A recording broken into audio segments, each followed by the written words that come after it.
SRS Tamil வானொலிக்கும் வானொலியின் உரிமையாளர் திருவாளர் ரவிசான் மாமா அவர்களுக்கும் எஸ்ஆர்எஸ் தமிழ் வானொலியை கேட்டுக்கொண்டிருக்கும் அனைத்து உறவுகளுக்கும் வணக்கம். இன்றைய சிறுவர் மலர் நிகழ்ச்சியில் உங்கள் அனைவரையும் சந்திப்பதில் மிக்க மகிழ்ச்சி. சிறுவர் மலர் நிகழ்ச்சியில் இன்று தெனாலிராமன் கதைகள் பற்றி தெரிந்து கொள்ள உங்களுடன் இணைந்திருப்பது உங்கள் திரு குணபாலன். வாருங்கள், கதையை கேட்டு மகிழலாம்.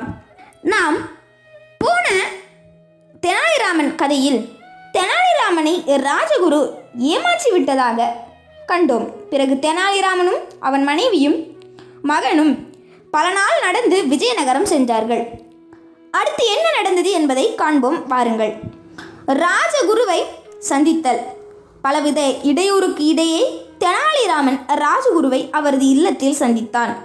தெனாலிராமனை பார்த்ததும் ராஜகுருவுக்கு அதிர்ச்சி தாங்க முடியவில்லை.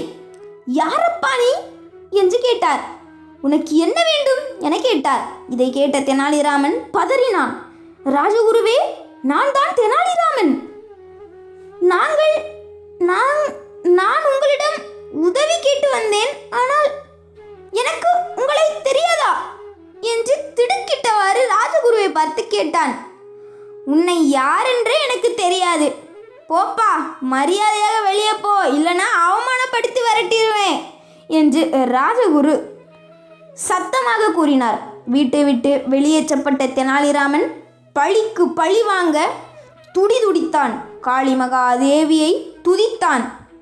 எமக்கு இந்த வாய்ப்பினை தந்த எஸ்ஆர்எஸ் தமிழ் வானொலிக்கும் திருவாளர் ரவிசான் மாமா அவர்களுக்கும் மீண்டும் ஒரு நன்றியை கூறிக்கொண்டு மீண்டும் ஒரு நல்ல விட உங்களை சந்திக்கும் வரையில் உங்களிடமிருந்து விடைபெறுவது உங்கள் திருக்குறள் திலக் குணபாலன். மீண்டும் அனைவருக்கும் நன்றி, வணக்கம், வாழ்க வளமுடன்.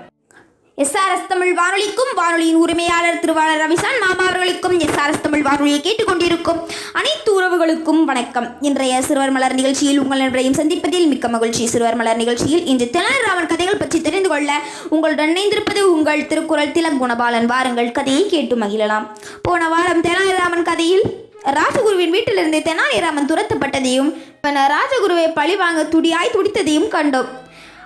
வாருங்கள், இன்று அவள் எவ்வாறு அரசவை விகடகவியாகினான் என்று காண்போம். அன்று கிருஷ்ணதேவராயரின் அரண்மனையில் ஒரு தத்துவ ஞானி பேச்சை காண்பதற்காக அரண்மனையே அமர்க்களிக்கப்பட்டு கொண்டிருந்தது. அறிஞர் பொதுமக்களும் மற்றவர்களும் மண்டபத்தில் குழுமி இருந்தனர். தெனாலிராமனும் ஒரு ஆசனத்தில் அமர்ந்தான். மன்னர் கிருஷ்ணதேவராயர் வந்தவுடன் சபை கூடியது. வேச்சூரிலிருந்து வந்த தத்துவ ஞானியை விழாவை தொடங்கி வைத்து விவாத மஞ்சத்தை ஆரம்பிக்க சொன்னார். தத்துவ ஞானியும் ஏதேதோ சொன்னார். ஒருவருக்கும் ஒன்றும் விளங்கவில்லை. அவர் பேச்சின் இறுதியில் மாய தத்துவம் பற்றி நீண்ட நேரம் பேசினார். அதாவது கண்ணால் காண்பதும் மாயை, உண்பதும் மாயை என்றும் சொன்னார். இதை கேட்ட அறிஞர் முதல் அரசவை இருக்கும் யாருமே வாயை திறக்கவில்லை. அட, இது என்ன? ராஜகுருவே மௌனமாகிவிட்டார். சுற்றும் முற்றும் பார்த்த தெனாலிராமன், இதுதான் நமக்கு ஒரு நல்ல வாய்ப்பு, எழும்பி நம்ம அறிவுத்திறமையை காட்டி விடுவோம் என்று நினைத்த தெனாலிராமன் எழும்பி, ஐயா தத்துவ ஞானியே, ஏங்க இப்படி பிதச்சுகிறீர்கள்? நாம் உண்பதாக நினைப்பதும் வித்தியாசம் இல்லல்ல என்று கேட்டார். அதற்கு தத்துவ ஞானி, ஆமாம்ப்பா ஆமா என்று சொன்னார். இதை சோதிக்க தெனாலிராமன் அரசரிடம் ஒரு விருந்துக்கு ஏற்பாடு செய்ய சொன்னார். விருந்து ஏற்பாடாயிற்று.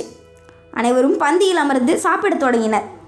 தத்துவ ஞானிக்கு உணவு பரிமாறியும், ஐயா தத்துவ ஞானியே, நீ சாப்பிடக்கூடாது, மனதால் நினைத்து கொண்டு உன் பசியை போக்கிக்கொள் என்றார்.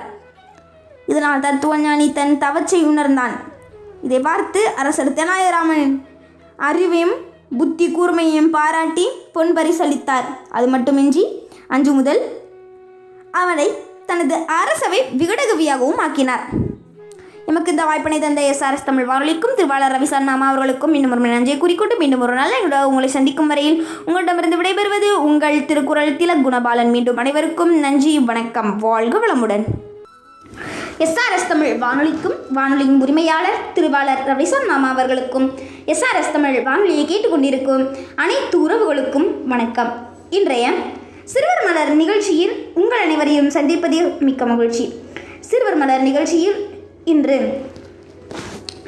நத்தையும் திமிங்கலமும் என்கின்ற ஒரு சிறுகதையை தெரிந்து கொள்ள உங்களுடன் இணைந்திருப்பது உங்கள் திருக்குறள் திலக் குணபாலன். வாருங்கள், கதையை கேட்டு மகிழலாம். இது ஒரு சிறிய நத்தை மற்றும் பெரிய சாம்பல் நிற கூம்பு திமிங்கலத்தை பற்றிய கதை. இது ஒரு புகைக்கரியை போல நிறமுடைய பாறை. இது ஓரிடத்தில் நில்லாமல் நகர்ந்து கொண்டே இருக்கும் ஒரு நத்தை. அந்த கடல் நத்தை அந்த பாறை முழுவதும் ஊர்ந்து கடலையும் அங்கு கரை வந்து சேரும் கப்பல்களையும் பார்ப்பாள். அதை பார்த்தவாறே இந்த கடல் மிகவும் ஆழமானது மற்றும் இந்த உலகம் மிகவும் பெரியது. அதை சுற்றி பார்க்க எனக்கு எவ்வளவோ ஆசையாக உள்ளது என்று ஏக்கத்துடன் கூறினாள். இவைதான் அந்த கூட்டத்தில் உள்ள மற்ற நத்தைகள். அவை அனைத்தும் அந்த கரிய நிற பாறையை விட்டு எங்கும் சென்றது கிடையாது. அவர்கள் இந்த உலகத்தை சுற்றி பார்க்கும் அந்த நத்தையை பார்த்து, அமைதியாக இரு, எங்கும் செல்லாதே, நீ இங்கேயே இரு என்று கூறுவார்கள். ஆனால் அந்த சிறிய கடல் நத்தை கூறியது, எனக்கு வழி கிடைத்து விட்டது, நான் யாரிடமாவது உதவி கேட்பேன். இது ஒரு சிறிய நத்தையின் வழிச்சுவடு. வெளிச்சத்தில் வெள்ளியை போல மின்னும் அந்த சுவடால் வளைந்து நெளிந்து எழுதப்பட்டிருந்தது இவைதான்: உலகம் முழுவதும் சுற்றி பார்க்க உதவி தேவை என்று எழுதப்பட்டு இருந்தது. இதுதான் நட்சத்திரம் மின்னும் அலைகள் உயர்ந்திருக்கும் ஓர் இரவில் அங்கு வந்து சேர்ந்த ஒரு திமிங்கலம். அது ஒரு மிகவும் நீளமான கூம்பு திமிங்கலம். அது அந்த நத்தையிடம் மின்னும் பனிக்கட்டி பற்றியும் பவள குகைகள் பற்றியும் எரி நட்சத்திரம் பற்றியும் பெரிய பெரிய அலைகளை பற்றியும் கதைகளை சொன்னது. இதுதான் அந்த கூம்பு திமிங்கலத்தின் வாள். அவள் தன் வாளை நட்சத்திரங்கள் மின்னும் அந்த கடலின் மேல் நீட்டி அந்த சிறிய கடல் நத்தையிடம் சொன்னாள், என்னிடம் வா, பயணிக்கலாம், வா, சீக்கிரம் ஏறு என்று சொன்னாள். இதுதான் பறந்து விரிந்த அந்த சுதந்திரமான கடல். இந்த கடலில் தான் அந்த திமிங்கலமும் அதன் வால்மேல் அந்த சிறிய நத்தையும் பயணித்தார்கள். திமிங்கலம் அந்த நத்தையை பெரிய பனி முகடுகளிலும் தூர நிலங்களிலும் உள்ள பயங்கரமான மலைகளுக்கும் தங்கம் போல் மின்னும் மணல் நிறைந்த இடங்களுக்கும் அழைத்து சென்றாள். இதுதான் திமிங்கலமும் நத்தையும் கடலில் பயணிக்கும் போது வளைந்து வளைந்து மோதிய அந்த அலைகள். திமிங்கலத்தின் வாழ்வேந்து பயணித்த நத்தையிடம் அந்த அலைகள் நுரைகளையும் தண்ணீர்களையும் துளிகளையும் தூக்கி கொண்டு வந்து சேர்த்தன. இதுதான் அந்த அலைகளுக்கு அடியில் உள்ள கடல் குகைகள். அங்கு வண்ணம் நிறைந்த மீன்களும் பயங்கரமான பற்களுடைய சுறா மீன்களும் அந்த திமிங்கலத்தையும் நத்தையையும் சுற்றி சுற்றி வந்தன. இதுதான் அகன்ற உயரமான அந்த வானம். சில நேரம் சூரிய ஒளி வீசி நீல வண்ணம் நிறைந்த கதகதப்பாக இருக்கும். சில நேரம் இடி இடித்து மின்னல் வீசி திமிங்கலத்தின் வால் மேல் பயணிக்கும் அந்த சிறிய நத்தையை பயமுறுத்தும். அந்த சிறிய கடல் நத்தை அந்த வானத்தை, நிலத்தை, அதில் தங்க நிறத்தில் மின்னும் மணலை, அந்த கடலை, அதில் மிதக்கும் அந்த கரடிகளை, அதில் மிதக்கும் அலைகளை, அதன் கீழ் இருக்கும் குகைகளை என எல்லாவற்றையும் ஆசை தீர பார்த்தாள். மீண்டும் மீண்டும் ஆச்சரியத்துடன் பார்த்து கொண்டே இருந்தாள். பின் திமிங்கலிடம், நான் மிகவும் சிறியதாக உணர்கிறேன் என்றாள். ஆனால் ஒரு நாள் அந்த திமிங்கலத்திற்கு பாதை மறந்து போனது. இதுதான் விசைப்படகுகள் பெரிய சத்தத்துடன் அங்கும் இங்கும் வேகமாக சென்று கொண்டிருந்தன. அந்த காதை கிழிக்கும் சத்தம் திமிங்கலத்தை குழப்பி கரைக்கு மிகவும் அருகில் வந்து நீந்த வைத்தது. கடல் அலைகள் திமிங்கலத்தை விட்டு நழுவிக்கொண்டே இருந்தன. திமிங்கலம் கடற்கரையில் எங்கும் நகர முடியாமல் இருந்தது. சீக்கிரம், வேகமாக மணலை விட்டு மீண்டும் கடலுக்கு போ என்று கத்தியது அந்த நத்தை. நான் மிகவும் பெரியதாக உள்ளேன், என்னால் நிலத்தில் நகர முடியாது என்று வருத்தத்துடன் கூறியது திமிங்கலம். நத்தை சிறியதாக மிகவும் உதவியற்று உணர்ந்தது. பின் நான் பார்த்துக் கொள்கிறேன் என்று கூறிவிட்டு ஊர்ந்து செல்ல தொடங்கியது நத்தை. நான் தோற்றுவிடக் கூடாது என்று அந்த சிறிய நத்தை பிரார்த்தனை செய்து கொண்டது. பள்ளியின் மைதானத்தில் விளையாடும் குழந்தைகளை மீண்டும் வகுப்பறைக்கு அழைக்கும் மணி இதுதான்.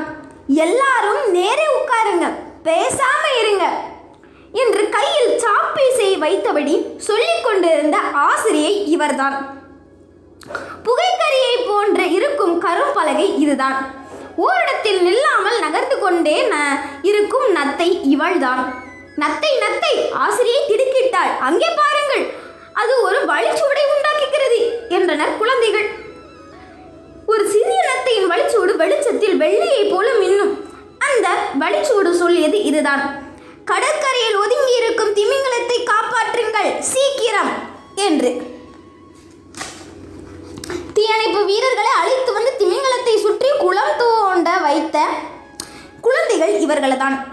அதன் மீது தண்ணீர் அடிக்க வைத்து அதை குளிர்ச்சியாக வைக்க உதவிய கிராமத்து மக்கள் இவர்கள்தான். மிகவும் வெகு சீக்கிரமாகவே அந்த வேலைகள் முடிந்தன. பிறகு நத்தையின் வாலில் ஏறிக்கொண்ட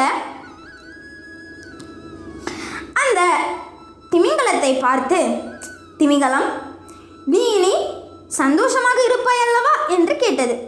உடனே திமிங்கலம், ஆம், நான் மிகவும் பெரியதாக உணர்கிறேன் என்று எனக்கு வருத்தமில்லை, எனக்கும் நான் சிறியதாக உணர்கிறேன் என்று வருத்தமில்லை என்று சொன்னது நத்தை.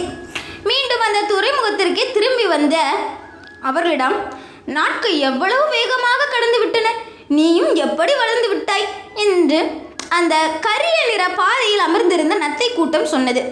அந்த திமிங்கலமும் நத்தையும் அவர்கள் பார்த்து ரசித்த மின்னும் பனிக்கட்டி பற்றியும், பவள குகைகள் பற்றியும், எரி நட்சத்திரம் பற்றியும், பெரிய பெரிய அலைகளை பற்றியும், அந்த சின்னஞ்சிறிய நத்தையின் வழிச்சுவடு திமிங்கலத்தை எப்படி காப்பாற்றியது என்பது பற்றியும் எல்லோரிடமும் கூறினார்கள். பின்னர் அந்த கூமி திமிங்கலம் தன் வாளை நீட்ட ஒவ்வொரு நத்தையாக எல்லா நத்தையும் ஒன்றன் பின் ஒன்றாக ஏறிக்கொண்டன.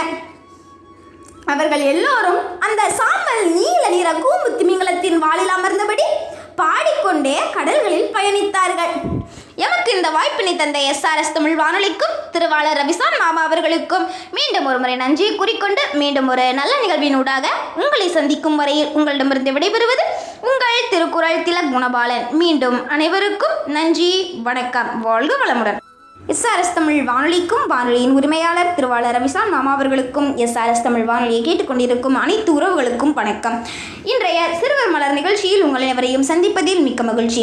சிறுவர் மலர் நிகழ்ச்சியில் இன்று கண்ணாம்பூச்சி என்கின்ற ஒரு சிறுகதையை தெரிந்து கொள்ள உங்களுடன் இணைந்திருப்பது உங்கள் திருக்குறள் திலக் குணபாலன். வாருங்கள், கதையை கேட்டு மகிழலாம். பாப்பா, கண்ணாம்பூச்சி விளையாடலாமா? நீ எங்கே இருக்கிறாய்? Sweep sweep sweep sweep. ஐயா, கண்டுபிடிச்சு விட்டேன். ஓ, தும்பியா, நீயா? என் காதில் குறுகுறுப்பதை நிறுத்து. என் குழந்தை இங்கே ஒளிந்திருக்கிறாளா? கொக்கொக் கொக்கொக் கொக்காக் கொக். ஐயா, கண்டுபிடிச்சிட்டேன். ஓ, சிவப்பு சேவலே, நீயா? குளிர்ந்த காற்றில் உன் சிறகுகளை அடித்துக்கொள். என் குழந்தை எங்கேயாவது பக்கத்தில் இருக்கிறாளா? ஹிர் ஹிர் ஹிர் ஹிர். ஐயா, கண்டுபிடிச்சிட்டேன். ஓ, நாய்க்குட்டியே, நீதானா? அந்த பிரம்பு நாற்காலியின் பின்னால் மோப்பம் புடி. என் குழந்தை அங்கே பதுங்கி இருக்கிறாளா? தூம் தூம் தூம் தூம். ஐயா, கண்டுபிடிச்சிட்டேன். ஓ, பச்சை முதுகு ஆமையே, நீயா? தெளிந்த நீரின் அடியில் குளித்து நீந்திப்பார். என் குழந்தை அங்கே நீரை தெளித்து விளையாடுகிறாளா? கிக் கிக் கிக் கிக். ஐயா, கண்டுபிடித்து விட்டேன். ஓ, பொசு பொசு குரங்கே, நீயா? ஆலமரத்தின் உச்சியில் அமர்ந்திருக்கும் குரங்கே, என் குழந்தை எங்கே உழுதில் ஊஞ்சலாடி கொண்டிருக்கிறாளா?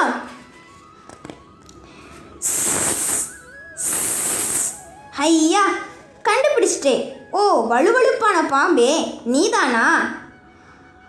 ஆர்கிட் பூச்செடியின் பின்னால் சுருண்டு என்னை வெறித்து பார்த்து கொண்டிருக்கிறாய்.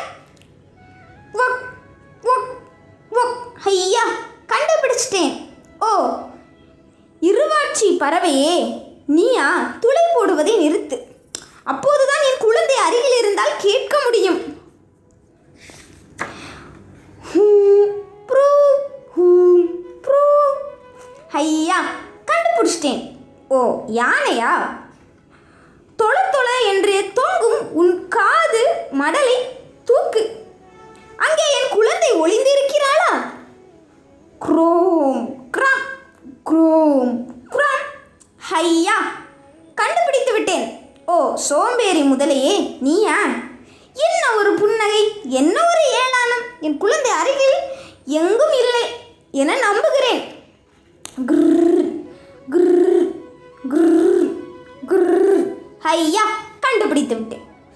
ஓ, உடலில் பிரகாசமாக வரிகளுடைய புலி நீதானே? உன் குகைக்குள் என் குழந்தையை மயக்கி அழைத்து போனாயா? அங்கே அவளை விளங்கி விட்டாயா என்ன? ஐயையோ, போதும் மகளே இந்த கண்ணாம்பூச்சி விளையாட்டு. இனியும் ஒழியாதே. நான் இங்கேதான் இருக்கிறேன். நீ எங்கே இருக்கிறாய்? ஐயா, அப்பா, நான் இங்கே இருக்கிறேன்.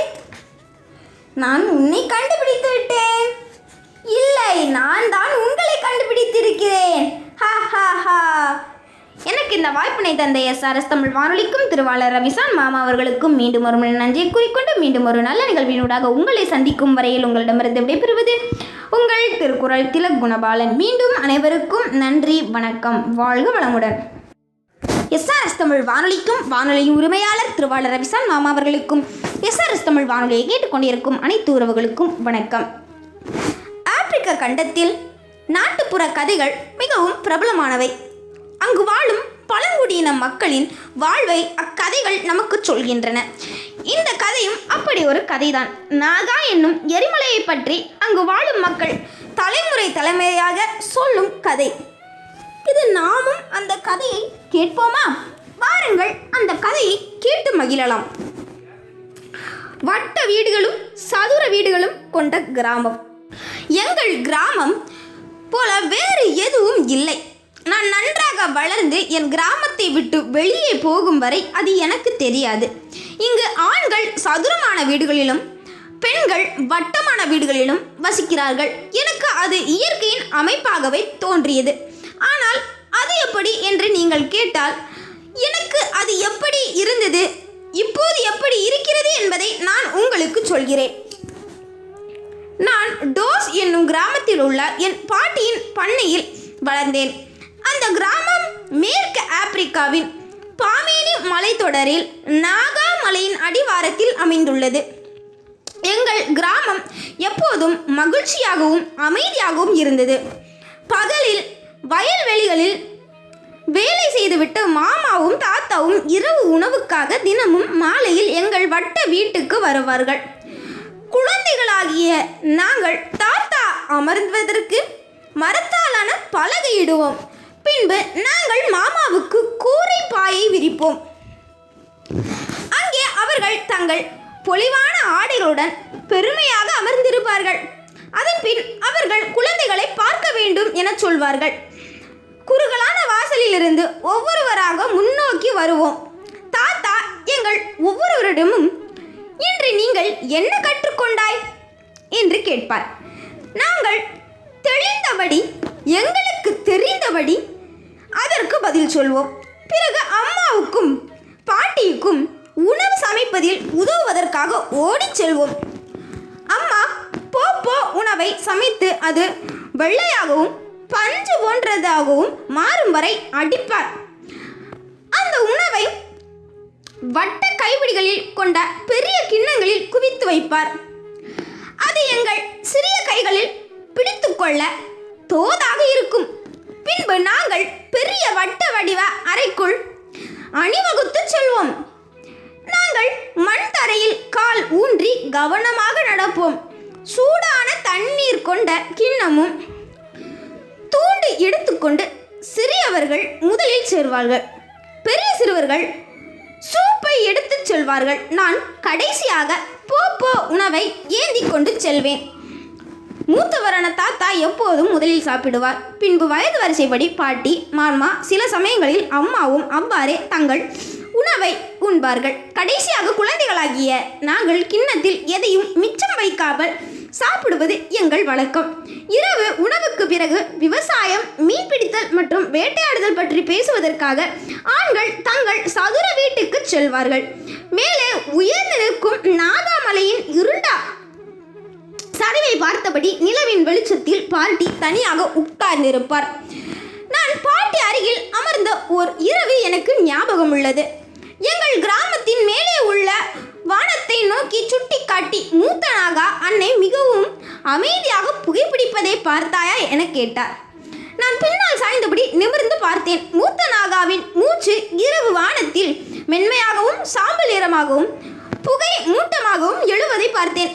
சில சமயங்களில் இரவில் மூத்த நாகா தூக்கத்தில் குரட்டை விடுவதை நமக்கு கேட்கும். உனக்கு ஞாபகம் உள்ளதா என பாட்டி கேட்டார். நான் தலையசைத்தேன். இது போன்ற விஷயங்களை கவனிக்கும் அளவுக்கு நான் வளர்ந்து விட்டதில் பாட்டிக்கு மகிழ்ச்சி. நல்லது, இந்த அறிகுறிகளை வைத்துதான் அவள் திருப்தியாக இருக்கிறாள் என்பதை நாம் அறிவோம். இப்போது நாகாவுடன் நம் முன்னோர்களின் ஆவிகளும் சேர்ந்து நம்மை நிம்மதியாக வாழ வைக்கிறது. ஆனால் அது எப்போதும் அப்படி இருக்காது. பாட்டி என்னை நன்றாக உற்று பார்த்து அந்த கதையை சொல்லத் தொடங்கினார். ஏனெனில் மொத்த கிராமத்துக்கும் அவர்தான் சிறந்த கதை சொல்லியாக இருந்தார். வெகு நீண்ட காலங்களுக்கு முன்பு இந்த கிராமத்தின் மக்கள் எல்லா வகையான வீடுகளிலும் வாழ்ந்தார்கள். சதுரமோ வட்டமோ அது ஒரு பொருட்டல்ல. பின்பு ஒரு அமைதியான இரவில் பழைய நாகா நீண்ட தூக்கத்திலிருந்து விழித்து ஓலம் எழுப்பி சத்தமிட்டாள். கிராம மக்கள் பயந்து வீடுகளை விட்டு வெளியேறி மலையின் அடிவாரத்தில் உள்ள புதர்களில் ஒளிந்து கொண்டார்கள். பெருங்காற்று வீசி மரங்களில் இருந்த மூதாதையரின் ஆன்மாக்கள் அவர்களை எச்சரித்து கூக்குரலிட்டன. பாறைகள் கூட நடுங்கத் தொடங்கின. திடீரென்று அந்த பெரிய இரவு தேங்காய் போல பிளந்து ஒரு பெரிய வெள்ளை வெட்டிப்பிலிருந்து சூரியனைப் போல வெளிச்சம் உதித்தது. பிறகு நம் நாகா அன்னையின் குரல் நாலாபுரமும் இடியாக ஒலித்தது. பூம் பாபூம் பாபூம். மக்கள் நாகாவிடம் கூக்குரலிட்டு அவர்கள் இருந்த இடத்தில் படுத்தபடியே பிரார்த்தனை செய்தார்கள். கைகள் பூமியை அழுத்தி, உனக்கு கோபம் வரும்படி நாங்கள் என்னதான் செய்தோம் என்று கேட்டார்கள். மூத்த நாகா இரவு முழுவதும் அவர்களிடம் பேசினாள். எரிமலை குழம்பில் சிவந்த ஆறுகள் சரிவில் பாய்ந்து செல்லுமாறு வானத்தை நோக்கி அவள் கோபத்தை கத்தினாள். காலை சூரியன் உதித்தது. ஆனால் யாரும் அவளை பார்க்க முடியவில்லை. நாகாவின் கோபம் அதிகமாக இருந்தது. சாம்பலும் புகையும் காற்றை நிரப்பியது. கடைசியாக நாகா எப்போது பேச்சை நிறுத்தினாள் என்று யாருக்கும் நினைவில்லை. மெதுவாகவும் கவனமாகவும் மக்கள் தலையை தூக்கி பார்த்தார்கள். எல்லாம் சாம்பலால் மூடப்பட்டிருந்தது. அவர்கள் உட்பட எல்லாரும் சாம்பல் பேய் போல இருந்தார்கள். அவர்களுக்கு பக்கத்தில் நின்றவர் யார், பின்னால் நின்றவர் யார், தான் யார் என்பதை மறந்துவிடும்படியாக அவர்கள் சாம்பல் நிறத்தில் இருந்தார்கள். எனவே அவர்கள் அங்கேயே நின்றார்கள். பயத்தில் நடுங்கினார்கள். ஆனால் உயிர் பிழைத்ததற்கு நன்றியோடு இருந்தார்கள். நாகா அவர்களை தண்டிக்காமல் விட்டுவிட்டாள். இன்னமும் சாம்பலால் மூடப்பட்டிருக்கும் ஆண்களும் பெண்களும் குழந்தைகளும் ஒன்றாக கூடி மலையை பார்த்தபடி தங்கள் வீட்டுக்கு திரும்பி சென்றார்கள். ஆனால் எரிக்கப்பட்ட கிராமத்துக்கு அவர்கள் வந்தபோது 2 வீடுகள் மட்டுமே நின்று கொண்டிருந்தன. ஒரு சதுர வீடு, ஒரு வட்ட வீடு. இந்த 2 வீடுகளை மட்டும் நாகா தண்டிக்காமல் விட்டதை கண்ட மக்கள் தங்களுக்குள் ஆச்சரியப்பட்டனர். இவை மட்டும் ஏன்? ஏன் இது ஒரு அடையாளமா? ஆனால் கிராம தலைவருக்கு இது போன்ற கேள்விகளுக்கு நேரமில்லை. அவர் எல்லோரையும் அழைத்து, நாம் இப்போது நம் கிராமத்தை மீண்டும் கட்டத் தொடங்க வேண்டும் என்றார். அவர் சாம்பல் படிந்தவர்களை சுட்டிக்காட்டி, நீங்கள் உயரமான சாம்பல் நிறத்தினரே, நீங்கள் சதுர வீட்டில் வசிக்க சொல்லுங்கள். நீங்கள் வட்டமான சாம்பல் நிறத்தினரே, போய் வட்ட வீட்டில் வசியுங்கள். நீங்கள் சிறிய சாம்பல் நிறத்தினரே, நீங்கள் வயலில் உள்ள சிறிய சாம்பல் கற்களை எடுக்கச் சொல்லுங்கள். அதனால் மீண்டும் நம் பயிர்களை விளைவிக்கலாம் என்றார். அப்படியே நடந்தது. பெண்கள் குழந்தைகளுடன் வட்ட வீட்டில் வசித்து வந்தனர். பெண்கள் பேசி சிரித்தனர். அனைவரும் உணவு தயாரித்தனர். ஆண்கள் சதுர வீட்டில் தூங்கி தங்கி ஒருவருக்கொருவர் கதைகளை சொன்னார்கள். புதிய வளமான மண்ணில் ஒவ்வொரு நாளும் கிழங்கு மற்றும் சோளத்தை பயிரிட்டார்கள்.